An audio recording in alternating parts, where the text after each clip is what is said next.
On me pose la question, qu'est-ce qui se passe si tu cotises jamais à ton REER? Ça dépend. Là, la question est, est-ce que tu cotises ni à ton CELI, ni dans du non enregistré, ni mets de l'argent à la banque? Bien, qu'est-ce qui se passe si tu cotises jamais à ton REER? Bien, si tu investis jamais, mettons, on l'apprend jamais, bien, ultimement, tu mets jamais d'argent de côté. Donc, tu vis selon. J'ai une vie à vivre, mon Colin, je m'en fous, pourquoi je mettrais de l'argent de côté? Je peux mourir demain matin en traversant la rue. C'est vrai, il y a plein de gens qui meurent à chaque jour, puis des gens qui meurent bien avant leur temps, 100% d'accord. Là, on parle du REER.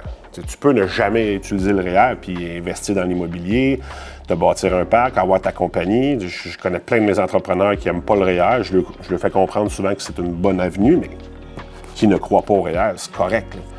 Tu te fais juste te passer d'un avantage fiscal que, selon moi, est incroyable, mais ça n'a pas de besoin. Mais si on reprend la question plus « j'investis jamais », tu vas finir par arriver à la retraite avec pas une scène de côté, puis tu vas me poser la question dans une de mes vidéos pour dire « comment ça, je peux pas avoir mon SRG parce que là, mon RRQ diminue mon SRG ». Le SRG, c'est une mesure sociale qui est faite par le fédéral.